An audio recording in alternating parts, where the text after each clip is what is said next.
Este podcast é uma produção Reverber.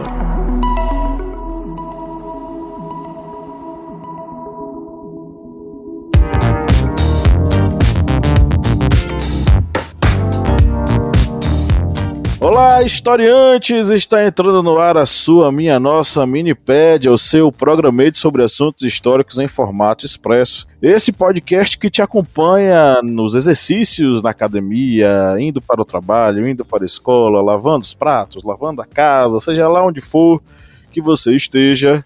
É muito bom estar aqui em sua companhia. Eu sou o Pablo Magalhães. E aqui é Kleber Roberto. E hoje vamos nos falar de um tema muito importante e um tema muito interessante, com um convidado especial, que é o professor João Fábio Bertonha, que é autor do livro Imperialismo. Livro este que está disponível na editora parceira do historiante, a editora Contexto. Inclusive, você pode adquirir esse livro diretamente no site da editora Contexto com o nosso cupom de desconto Historiante20. Ele vai estar aqui na descrição desse episódio. E você pode adquirir este e muitos outros livros na editora parceira do Historiante, a editora Contexto. E se você for nosso apoiador, você pode ganhar um livro desse, porque você concorre a cada mês no nosso sorteio mensal de livros. Então participe, são apenas R$4 mensais no apoia.se/historiante ou no aplicativo da Aurelo. R$4 mensais você colabora e participa do sorteio mensal de livros, além de receber muito conteúdo exclusivo. Claro, se você quiser colaborar com a gente, sem precisar ter essa responsabilidade a cada mês, basta você colaborar com qualquer valor no Pix do Historiante, é ohistoriante@gmail.com. Lembrando sempre que tem ouvinte nosso que acaba esquecendo, tá? Lembra de dar as 5 estrelas do nosso podcast, se você curte a gente, porque isso nos ajuda a chegar mais longe, a ficar melhor ranqueado no seu agregador preferido e mais pessoas acabam descobrindo o Historiante, né? Lembra também, claro, de clicar aí em copiar o link ou compartilhar o link do episódio e manda aí para os seus contatos. Isso também ajuda muito a gente a espalhar a palavra do Historiante. Então é isso, galera, vamos para o nosso conteúdo.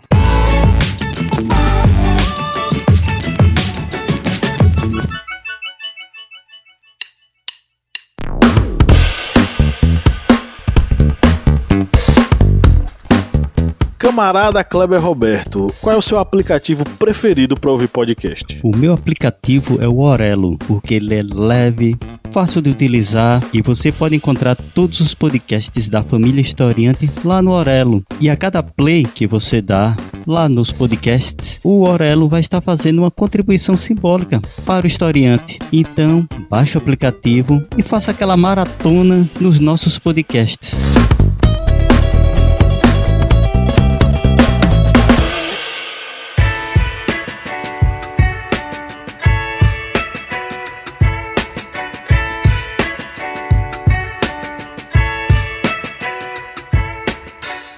Bom, hoje nós temos um convidado ilustre que vai dar um pouquinho aí, dar um tostão da sua voz aqui no nosso podcast. É o professor João Fábio Bertonha. Oi, professor. Oi, tudo bem? Boa noite. Professor, para o nosso ouvinte, fala um pouquinho sobre você, sua carreira, suas produções. Bom, eu sou professor aqui na Universidade de Maringá já há mais de 20 anos. Minha formação, sou paulista, né? Então minha formação foi toda em São Paulo, basicamente na USP e na Unicamp.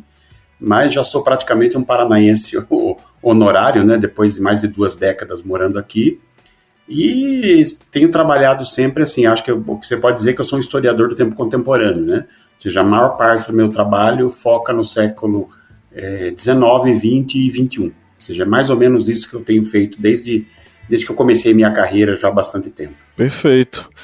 Seja muito bem-vindo. O professor João Fábio Bertonha é autor do livro Imperialismo, editado pela nossa parceira, né, a editora Contexto, e que traz algumas análises bastante interessantes sobre esse conceito e sobre todo o contexto da construção, né, do imperialismo ao longo dos últimos séculos, né? Professor, minha primeira pergunta para você é a seguinte: a gente sabe que o termo imperialismo ele é um termo um tanto elástico e ele cobre alguns diversos momentos, vamos dizer assim, da história mundial. A gente pode fazer até um recuo histórico até o século XVI, por exemplo, onde a gente vai ter todo aquele processo das chamadas grandes navegações, a conquista de uma série de outros territórios, enfim. Só que a gente sabe que aquele, vamos dizer assim, imperialismo no século XVI não é o mesmo no século XIX, porque o termo ele pode mudar, né, de acordo com esse contexto histórico. Então, assim, como é que a gente pode conceituar de fato o que é um império, dada a diversidade que o termo possui, e o que é que foi esse imperialismo no século XIX que faz com que ele seja, vamos dizer assim, um tanto singular? Esse foi um dos problemas básicos do livro, né, que eu tive que lidar de cara, porque eu quis escrever um livro sobre o imperialismo, aquilo que nós chamamos de aquilo que Hobsbawm vai chamar da Era dos Impérios, né, ou a Era dos Imperialismos, que é essencialmente a segunda metade, até um pouco depois, último quarto do século XIX, pega o século XX e tem depois o período de descolonização, que pega umas décadas depois da Segunda Guerra Mundial. Então você pega mais ou menos, grosso modo, um século. Mas qual é o problema que eu tive que enfrentar? Primeiro, que eu estou querendo trabalhar com esse foco. No entanto, o imperialismo é uma coisa que é muito mais ampla que isso. Ou seja, em primeiro lugar, o imperialismo não acabou. Ou seja, apesar desse imperialismo que eu vou chamar aqui de clássico, né, que eu trabalho no livro, esse sim praticamente terminou. Mas assim, os princípios do imperialismo continuam vigentes.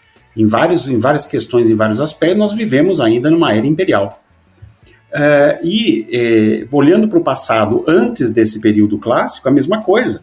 Você vai ter impérios, como você mencionou, desde as grandes navegações, os impérios europeus, né, pela América, etc., e muito antes, na verdade. Na verdade, o termo império, ele abrange realidades muito diferentes, ou seja, desde que o mundo tem registro histórico preciso, ou seja, pelo menos uns 4 ou 5 mil anos atrás, você tem impérios. Então, assim, em todos os continentes, em todas as culturas tem impérios. Então, e eles sempre são iguais? Evidentemente que não. Mas, ao mesmo tempo, nós temos que trabalhar com um denominador comum. Senão, como você explica isso? Né? Como é que você explica uma experiência particular de um século sem levar em conta tudo que veio antes? Então, assim, é claro que isso tem um gigantesco debate, especialmente na história e na ciência política, sobre o que é um império. A minha definição é a mais simples possível. Ou seja, o império é uma forma de organizar o espaço e a população depois de uma conquista. Ou seja, quando um Estado conquista territórios e populações fora do seu núcleo e por vários motivos não consegue expandir esse núcleo, ou seja, quando ele expande o núcleo é uma expansão do Estado original.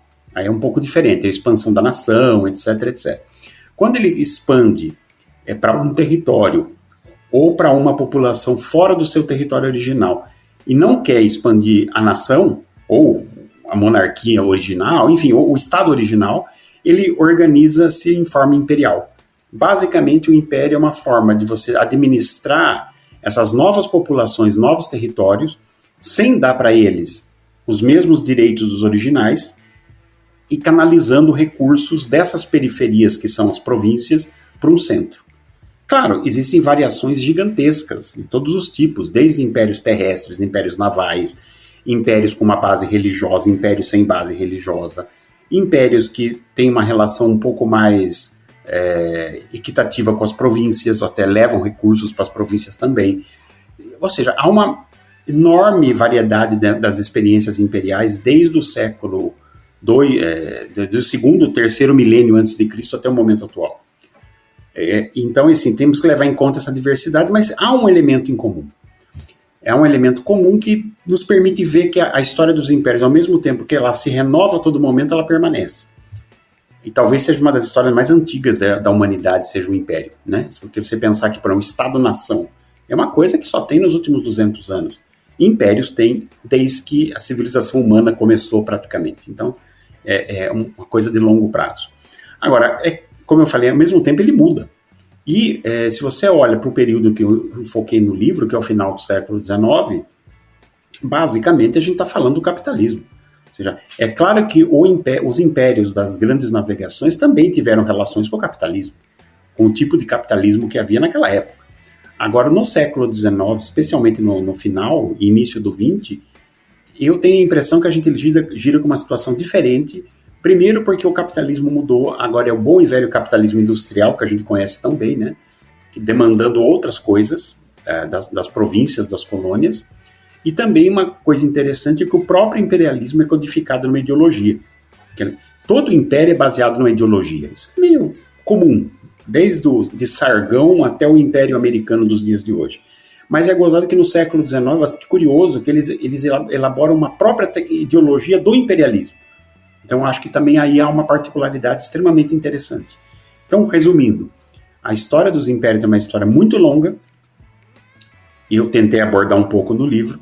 Ela tem conexões muito presentes do passado com o presente, mas o meu foco nesse livro é basicamente o imperialismo do final do século XIX e início do XX, com algumas pontas para o período das grandes navegações, porque daí não tinha como escapar, porque a ligação daí é muito direta.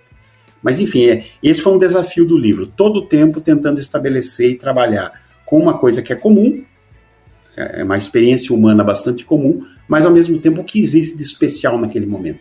Então esse foi um desafio do livro. Olá, professor Fábio, aqui é o professor Kleber. O senhor comentou brevemente sobre os Estados Unidos.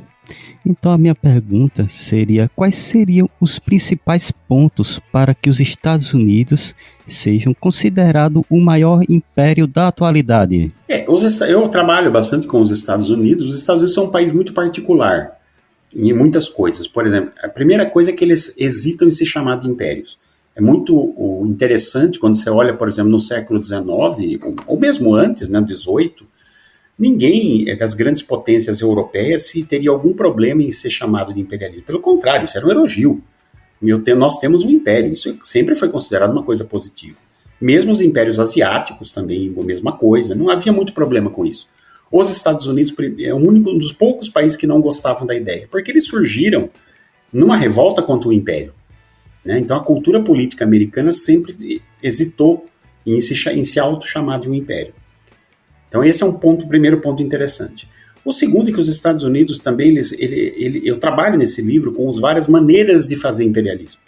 Então eu basicamente divido assim, como é que se faz imperialismo? Você tem 3 possibilidades, grosso modo, né, nesse imperialismo que eu estou trabalhando. Primeiro é você conquistar o território do inimigo. Você derrota o inimigo em batalha e conquista o território e põe os recursos daquele território para funcionar para você, para a sua economia, para o seu estado, etc. A segunda possibilidade é você conquistar terras para colonização. Ou seja, você conquista território, você não está tão preocupado com a população que mora ali, e você expande o território nacional. Ou seja, você cria outros territórios nacionais, que já é um pouco diferente da primeira opção. E por fim, você também pode exercer o imperialismo através de uma forma indireta. Você basicamente espalha a sua cultura, você cria regras comerciais e regras de finanças, essencialmente financeiras, que é uma coisa bem inovadora do capitalismo contemporâneo. Você cria regras financeiras e você transfere recursos das periferias para o centro, que é essa a definição do império, através desses mecanismos. Ou seja, basicamente a velha história, você promove o comércio, promove o intercâmbio de capitais, mas sempre seguindo as suas regras. E o que é particular nos Estados Unidos? Eles no que se trata ao primeiro e ao segundo modelo, ou seja, conquista direta de território e expansão colonial, no sentido de expansão de terras, eles não são muito presentes. Com a exceção, é claro, do oeste dos Estados Unidos, né? Ou seja, México, aqueles territórios que eles conquistam em meados do 19. Depois disso, eles não estão mais muito interessados nisso. As exceções são basicamente Cuba e Porto Rico, Filipinas, né? Mas são exceções. O modelo americano de império é sempre baseado nesse terceiro modelo. Muita ênfase em comércio e finanças, e sempre dando as regras. Então, essa é uma característica particular do Império Americano. Não que os outros países não fizessem. Todo mundo fazia. Todo mundo. A diferença é que, enquanto, por exemplo, uma Alemanha ou uma Inglaterra tentavam combinar as 3 perspectivas, os Estados Unidos, com a exceção da conquista do Oeste, bem dito, eles sempre se focaram no terceiro aspecto. E talvez isso seja um dos motivos que o Império Americano continua firme e forte. Ou seja, ele está aí. Né? Ou seja, apesar de todas as mudanças recentes, o coração do capitalismo mundial e da estrutura econômica internacional ainda é aquela montada pelos Estados Unidos, inclusive usando a moeda deles como base. Então, assim, por isso que eu acho que os Estados Unidos são um império, eu não tenho muita dúvida sobre isso, mas não são um império 100% igual àqueles outros. Não é. Ele tem muitas particularidades, mas mesmo assim eu acho que ele se classifica dentro da definição mais ampla do império. Afinal de contas, ele existe, a estrutura é montada para levar recursos para lá. Perfeito. Ainda sobre a questão da conceituação do imperialismo, né? Eu queria perguntar o seguinte: a gente pode dizer que existem estágios do imperialismo? Eu pergunto muito disso pensando em dois critérios que você usa, que é o critério da organização do espaço e o critério da questão jurídica. Então, assim, dá pra gente dizer que o imperialismo se desenvolveu em estágios ou mesmo que possuiu diferentes experiências ao longo da história? Eu não sei se o termo estágios é dos melhores. Agora, ele se desenvolve conforme características diferentes, né? Eu acho que a grande sacada do imperialismo, acho que o que é uma coisa muito importante para estudar o imperialismo é como ele é capaz de se adaptar. Ou seja, dentro de um objetivo maior, ou seja, beneficiar o centro. Eu nunca vi um imperialismo que quisesse beneficiar as periferias. Claro, existem momentos que pode acontecer, por exemplo, de um centro de um império considerar que ele tem que investir pesado nas periferias para desenvolvê-las, para garantir a segurança delas. Né? Isso pode até trazer bons desenvolvimento na periferia. Isso pode acontecer. Mas a regra não é essa. A regra é sempre canalizar os recursos para o centro. Então, assim, a grande sacada do imperialismo, que isso desde que há milênios, é a capacidade de adaptação. Eles conseguem adaptar muito bem e perceber, olha, aqui a melhor forma de nós retirarmos os recursos é esse. Daquele outro território, não. Aqui o melhor é fazer de tal forma. Então, o imperialismo tem uma incrível capacidade de adaptação. Né? Ele se adapta, ele pondera, ou seja, se ele enfrenta muita resistência, a negociação é de um tipo. Se ele enfrenta pouca resistência, a negociação é de outro. Ou seja, isso não é muito novo. Né? Isso não é muito novo na história da humanidade. Agora, o que tem de diferente no século XIX? Eu diria que a demanda que o centro faz para as províncias se torna maior. Ou seja, se você pegar, por exemplo, na época romana, essencialmente o que o império desejava das províncias? Era impostos. Comércio, alguma coisa, né? Importava isso, fazia aquilo, claro, mas essencialmente eram impostos para manter a máquina do Estado funcionando. Então era uma demanda pesada, né, para eles, para quem estava dominado, mas é só isso. Quando você olha, por exemplo, os impérios no século XIX, a demanda é enorme. Eles estão demandando matérias-primas, que agora os transportes permitem transportar, né, em grande quantidade. Eles estão demandando alimentos de todos os tipos, eles estão demandando locais para investimento, eles estão demandando instalação de base, confisco de terras, ou seja, a demanda que o imperialismo faz sobre os povos dominados se torna muito mais ampla, as possibilidades imperiais se tornam muito maiores no século XIX. Não, isso não quer dizer que os impérios anteriores eram bonzinhos, mais fracos, não é por aí, mas eu acho que dá para perceber a diferença de densidade desses impérios. Tá? Eu acho que essa é uma questão importante. Professor, atualmente a gente está percebendo a expansão econômica e militar que faz com que a China se candidate a uma potência imperial. E se a China conseguir alcançar esse status de potência imperial, ela seria um império com características iguais ou diferentes do império estadunidense? Olha, é muito difícil prever.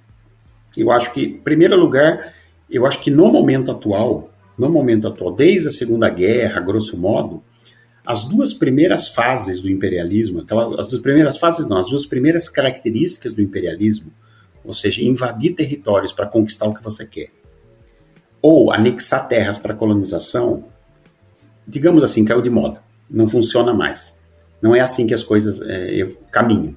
Claro, tem exceções. Por exemplo, o que está acontecendo agora na Ucrânia, em boa medida, os russos estão tentando anexar territórios. Quer dizer, então não é que essa perspectiva desapareceu. Não desapareceu. Mas ela perdeu muita força. Agora, o que continua firme e forte é essa disputa, como eu comentei, desse imperialismo indireto. Ou seja, se você olha para qual é o poder dos Estados Unidos, eles têm um poder militar gigantesco, controlam as principais vias de acesso do mundo, e graças a esse poder militar gigantesco, eles dão as cartas em termos econômicos. Né? O uso do dólar, as regras internacionais são eles que fazem e não respeitam. Ou seja, todas as vantagens que permitem que praticamente os recursos do mundo sejam canalizados em boa medida para os Estados Unidos. O que a China está tentando fazer, se você olhar com atenção, é a mesma coisa. E ela está tentando, num processo que vai demorar muito tempo ainda, adquirir essa posição. Ou seja, eu não duvido que dentro de mais algumas décadas, a China vai... Qual é o projeto chinês? Ela tem um poder militar esmagador. Não há imperialismo sem poder militar, essa é uma regra 1. Mas não para invadir outros países, não. É para adquirir a posição de proeminência que os Estados Unidos têm hoje. Então, eu acho que o projeto da China daqui a 50 anos é ter o mundo assistindo produtos culturais, desfrutando da cultura chinesa, que isso está acontecendo cada vez mais, né? A gente vê em qualquer lugar, e também começando a usar a moeda chinesa como moeda de troca, as regras do comércio do mundo seguirem as determinações da China. Ou seja, esse é o projeto chinês, é conseguir o posto dos Estados Unidos. Eles vão conseguir? Bom, não sei.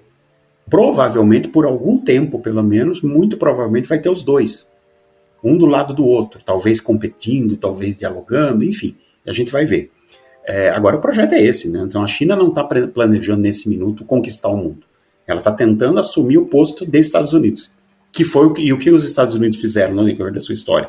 Assumiram o posto do outro império que também agia de uma forma não igual, porque eles também faziam colonização direta e também faziam colonização de terras, o Império Britânico. Então, assim, os Estados Unidos pegaram o manto do Império Britânico. E a China quer pegar o manto dos Estados Unidos, que não querem, obviamente, que isso aconteça. Então, isso, o cenário de hoje é esse. Então, por isso que eu comento, ninguém se chama de império mais, mas os impérios estão aí. Pois é. E aí a gente tem todos os efeitos, né, globais que o imperialismo ele acaba causando, né? É exemplo do que nós vivemos aqui, nós latino-americanos, né? A gente vive na periferia do capitalismo, nós vivemos a periferia dos processos políticos globais, e a minha pergunta é nesse sentido. Como é que a gente pode analisar os efeitos globais do imperialismo, por exemplo, aqui na América Latina? Eu sei que existe, por exemplo, e aí é algo que você trabalha também no livro, que é a questão da herança da conquista, né? Como é que a gente pode sentir esse processo do imperialismo aqui na América Latina? Bom, eu sempre trabalho com imperialismo há muito tempo, e depois de escrever esse livro estou mais convencido ainda, que na verdade o que define a história do mundo hoje é a expansão europeia. Ou seja, nós estamos vivendo um processo, os efeitos de um processo que começa lá em 1492, a conquista da América. Esse processo depois se desdobra nesse imperialismo clássico, né, do século XIX, e os efeitos continuam até o dia de hoje. Ou seja, o mundo todo, em alguns lugares mais, alguns lugares menos, é claro, mas enfim, o mundo todo ainda vive os efeitos de um fato único na história. Um continente avançou em cima dos outros. Né? Claro, mas e a China depois, e depois o Japão? Tudo bem, tem outros candidatos a impérios, outros impérios na jogada. Mas a essência, os Estados Unidos nem se fala, mas a essência dos últimos 500 anos foi a ação europeia no mundo, com os efeitos que a gente causou, que a gente sabe. Ou seja, em geral, a Europa não conquistou o mundo para levar a civilização ou o progresso, ela conquistou o mundo para garantir benefícios para ela. Isso é muito claro. Né? Às vezes algum benefício indireto pode ter vindo para uma colônia, claro, isso acontece, mas a regra não é essa. A regra é que o centro é beneficiado.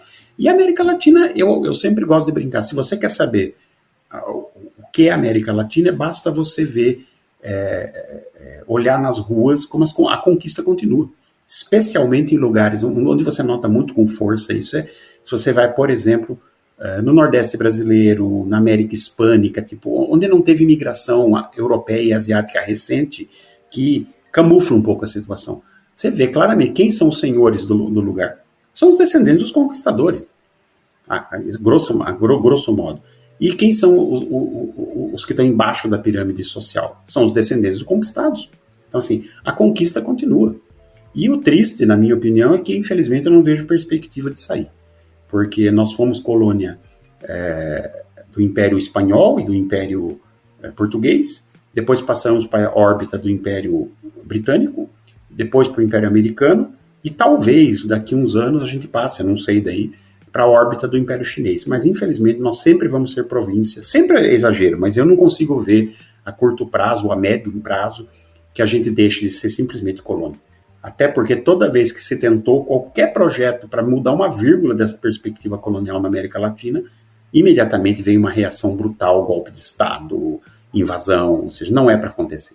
Então, nesse ponto, eu sou bastante pessimista. Eu acho que, infelizmente, a condição colonial continua firme e forte no mundo todo e na América Latina mais que em qualquer lugar.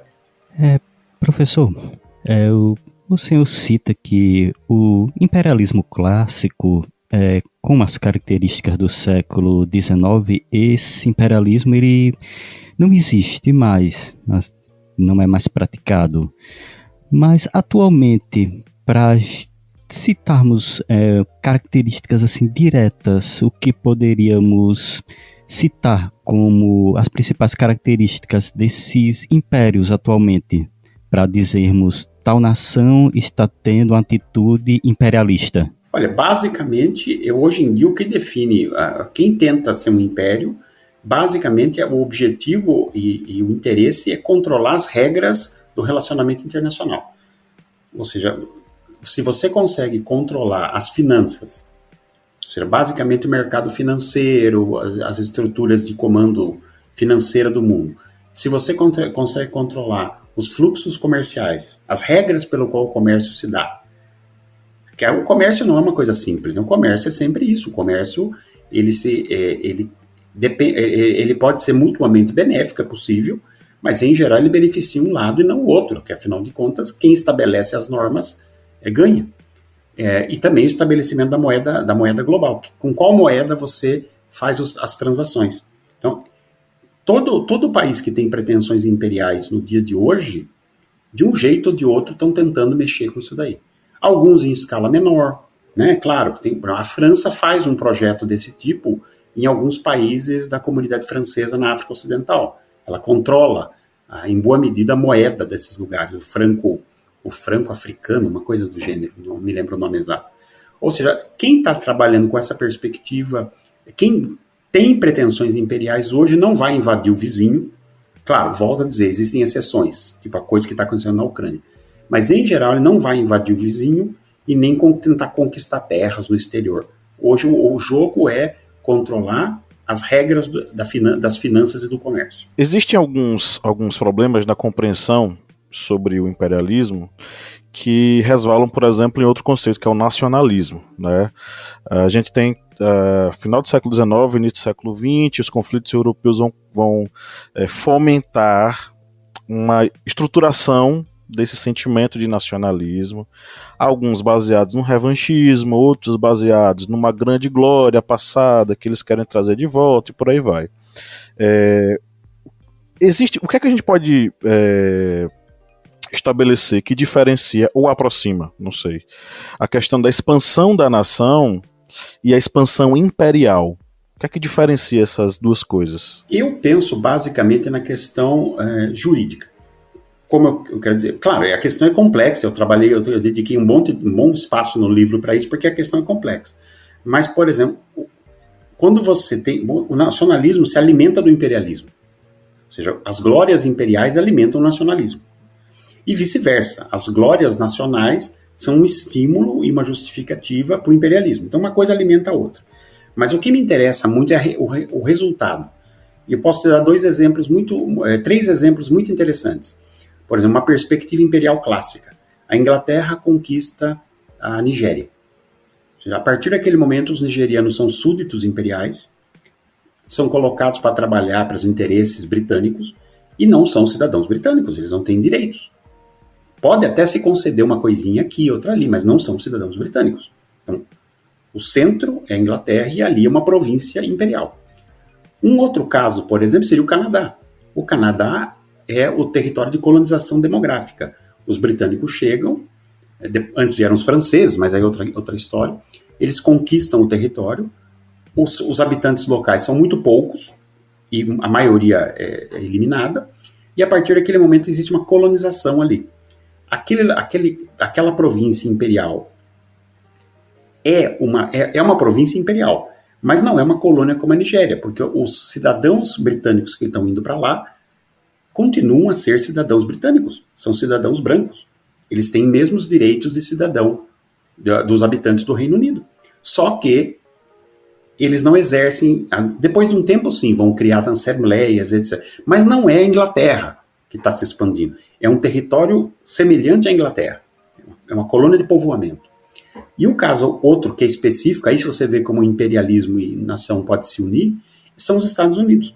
Como é que os Estados Unidos fizeram? Eles foram uma potência imperial desde o começo. Desde as 13 colônias eles vão avançando, né, pouco a pouco, até conquistarem todo o território que hoje é deles.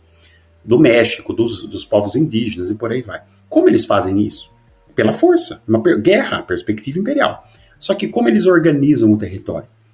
Eles não criam colônias, eles fazem a expansão territorial da nação. Por exemplo, assim que um território tem um número X de habitantes, claro, não estamos contando aqui os escravos, os índios, enfim, claro, tem que ser habitantes brancos. Esse território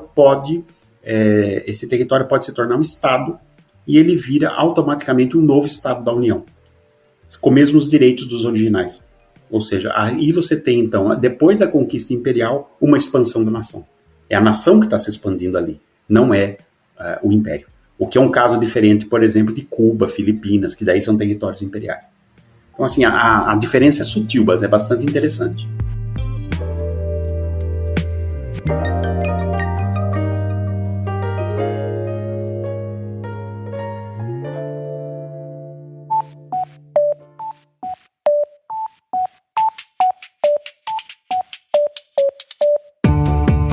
Joyce Oliveira, quem acompanha o Historiante há um bom tempo, já curte o conteúdo, pode nos ajudar a manter o projeto, né? Senhor, pode sim. Quem quiser ajudar, né, a gente do Historiante a continuar produzindo esse conteúdo maravilhoso, pode ir lá no nosso apoia.se. Aí vai se tornar nosso apoiador e vai ter acesso a conteúdos exclusivos, a cursos que a gente produz para os nossos apoiadores, né, a materiais didáticos, vai também ter sorteios de livros, enfim, né? Tem podcast secreto, ou seja, vai ter um mundo novinho, exclusivo para quem for, né, aquela pessoa maravilhosa que resolver apoiar o Historiante. E o endereço qual é? apoia.se/historiante. O link tá na descrição desse episódio.